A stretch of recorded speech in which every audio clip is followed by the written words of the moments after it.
अरे बहू, जरा जल्दी जल्दी सामान पैक कर, बारात के निकलने का वक्त हो गया है।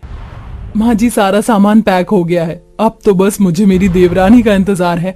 आप देखना, जब मेरी देवरानी आएगी ना तो हम दोनों देवरानी जेठानी नहीं बल्कि बहनों की तरह रहेंगी। सभी लोग जल्दी जल्दी सारी तैयारियां खत्म करते हैं और बारात लेकर निकल जाते हैं। शादी होने के बाद सभी लोग घर की नई बहू अलका को लेकर घर आ जाते हैं, जहां ज्योति और लक्ष्मी बड़े प्यार से अलका का स्वागत करती हैं। ओह गॉड, इतनी ज्यादा गर्मी है यहाँ, मेरा तो दम घुट रहा है। मेरा रूम कहाँ है? मुझे चेंज करना है। आओ अलका, मैं तुम्हें तुम्हारे कमरे में ले चलती हूँ। अलका कमरे में जाते ही अपनी शादी का जोड़ा उतार कर अपने कंफर्ट के कपड़े पहनकर सीधा लेट जाती है, जिसे देख ज्योति को थोड़ा अजीब लगता है, लेकिन वो कुछ नहीं कहती। अलका की शादी भले ही एक मिडिल क्लास फैमिली में हुई थी, लेकिन अलका काफी अमीर घर से थी, इसलिए वो अपने पापा से कहकर 2 एसी मंगवा लेती है, जिसमें से एक एसी तो वो अपने कमरे में और एक एसी अपनी सास के कमरे में लगवाती है। अलका बहू, ये मेरे कमरे में एसी कब लगा और किसने लगाया ये एसी? माँ जी, मैंने लगवाया है आपके कमरे में एसी। वो क्या है ना, गर्मी का मौसम शुरू हो चुका है और इतनी गर्मी में आपको बिना एसी के काफी प्रॉब्लम होती होगी ना। किसी की नजर ना लगे मेरी बहू को, आते ही मेरा कितना ख्याल रख रही है। मुझे परेशानी ना हो इसलिए मेरे कमरे में एसी भी लगवा दिया। लक्ष्मी इतना बोली रही होती है कि तभी वहाँ ज्योति आ जाती है। अलका, मेरे साथ किचन में चलो, आज तुम अपने हाथों से खाना बनाना। वो क्या है ना, मुझसे इतनी गर्मी में कोई काम नहीं किया जाएगा। वैसे भी मैं माँ जी के लिए कुछ ज्वेलरी और साड़ी लेकर आई थी, तो वो मुझे उन्हें दिखानी थी। अच्छा, कोई बात नहीं बहू, फिर कभी बना लेना खाना। ज्योति बहू, जा जाकर तू ही बना ले आज खाना। ज्योति को ये सब बड़ा अजीब लगता है, लेकिन वो ज्यादा ध्यान नहीं देती और ऐसे ही कुछ दिन गुजर जाते हैं। अलका, आज ढेर सारे कपड़े हैं, आओ कपड़े धोने में मेरी मदद करो। लेकिन मैं तो माँ जी के साथ बाहर पार्लर जा रही थी। तो बाद में चले जाना, घर का काम जरूरी है या पार्लर जाना? एक दिन अगर तू कपड़े धो लेगी तो क्या हो जाएगा, इतने सालों से तो तू ही धो रही है। अलका बहू, चल, हमें पार्लर के लिए लेट हो रहा है। अलका लक्ष्मी को अपने साथ पार्लर ले जाती है। ये सब देख ज्योति को गुस्सा तो बहुत आता है, लेकिन वो कुछ नहीं कहती। ज्योति हमेशा यही सोचती थी, जब उसकी देवरानी आएगी तो वो दोनों मिलकर जिम्मेदारी को संभालेंगे, घर के सारे काम करेंगे। लेकिन जब से अलका आई थी तब से वो हमेशा अपने पैसों के बल पर अपने साथ साथ अपनी सास के भी शौक पूरे करती और घर के कामों से भी बच जाती। चाची चाची, मुझे बहुत गर्मी लग रही, मेरे लिए मैंगो शेक बना दो ना। मिंकू ये कहते हुए अलका का हाथ हिलाने लगता है।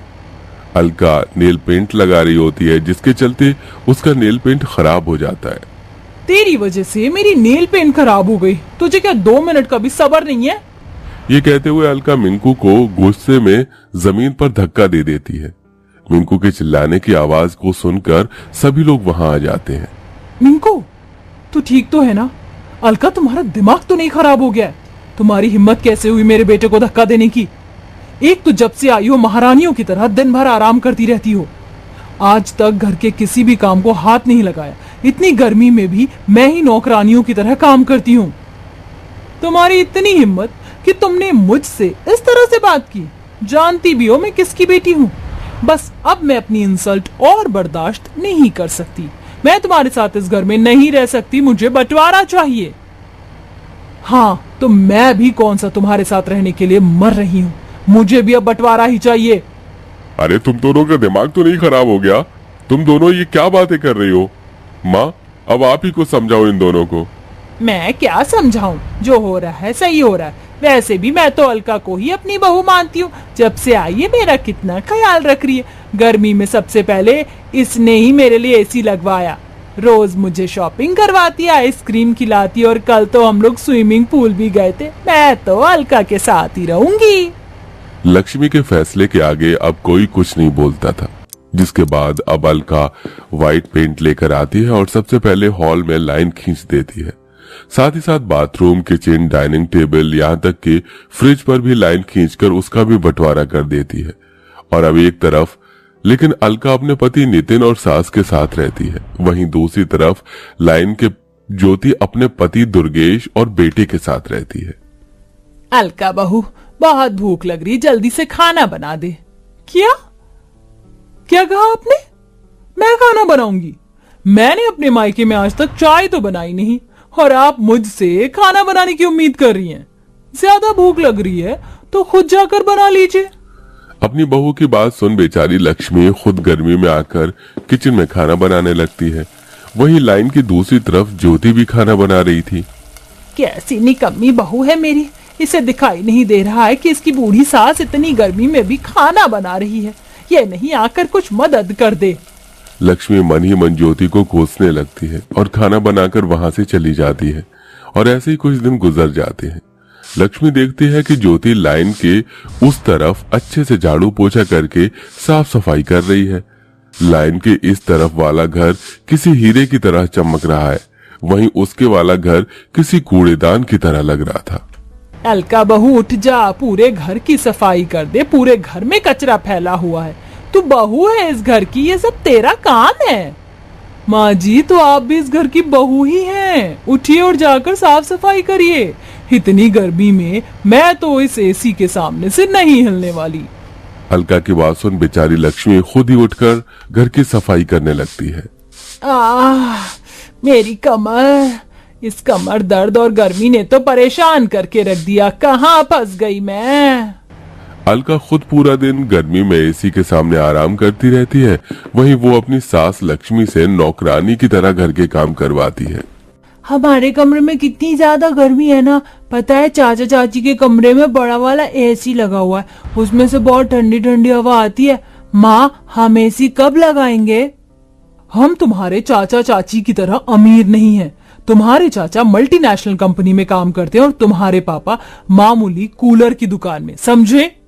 अपनी माँ को इतने गुस्से में देख मिंकू बाहर आ जाता है और देखता है कि लाइन के दूसरी तरफ से बहुत ठंडी ठंडी हवा आ रही है। मिंकू गर्मी को बर्दाश्त नहीं कर पाता और सीधा बंटवारे की लाइन को पार करके अलका के कमरे में पहुंच जाता है। तभी अलका मिंकू को देख लेती है। तेरी हिम्मत कैसे हुई मेरे कमरे में आने की? लास्ट टाइम की मार भूल गया है क्या? भाग यहाँ से। अलका की डांट सुन मिंकू भागते हुए अपने कमरे में आ जाता है। वहीं अब बूढ़ी उम्र में इतनी मेहनत करते करते लक्ष्मी की तबीयत काफी खराब हो गई थी। कोई मेरी मदद करो, हाय मेरी कमर। माँ जी, नहीं, मैं बंटवारे की उस लाइन की तरफ नहीं जा सकती। माँ जी, मुझे माफ कर दीजिएगा, मैं मजबूर हूँ। ज्योति चाहते हुए भी लक्ष्मी की मदद नहीं कर पा रही थी। वहीं थोड़ी देर में नितिन आ जाता है और अपनी माँ को जमीन पर गिरा देख उसे जल्दी से कमरे में ले जाता है। जिसके बाद वो अलका के कमरे में जाता है और देखता है कि अलका एसी की ठंडी हवा में फोन चला रही है। ये सब देख नितिन को बहुत गुस्सा आता है और वो ज्योति से फोन छीनकर उसे जमीन पर फेंक देता है। मेरी माँ दर्द से तड़प रही है और तुम हो कि यहाँ फोन चला रही हो। अगर अब से तुमने घर के काम नहीं किए तो जिस तरह से तुम्हारा आज फोन तोड़ा है, अगली बार तुम्हारा मुंह तोड़ दूंगा, समझी? नितिन को इतने गुस्से में देख अलका काफी डर जाती है और अब अलका घर के काम में लग जाती है। ये रोटी है या इंडोनेशिया का मैप? गोल बिल ही नहीं रही है। लगता है मैंने गलती से डिटर्जेंट पाउडर की जगह ब्लीच पाउडर डाल दिया। ये सारे कलरफुल कपड़े तो विधवा हो गए। मेरी कमर, लगता है इस गर्मी में घर का बंटवारा करके मैंने अपनी जिंदगी की सबसे बड़ी गलती की है। बंटवारे की वजह से अब घर की सारी जिम्मेदारी मुझ पर आ गई है।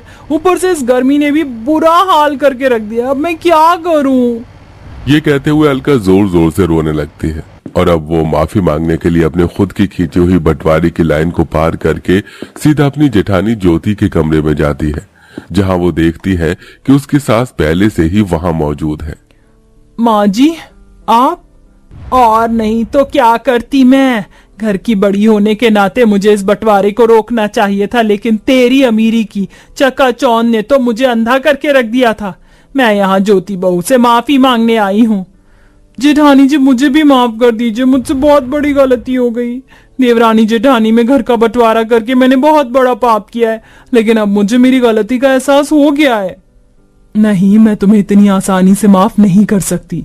भगवान के लिए हम दोनों को माफ कर दे बहू, हमसे बहुत बड़ी गलती हो गई है। माँ जी, ये आप क्या कर रही हैं? आप मेरे सामने हाथ मत जोड़िए।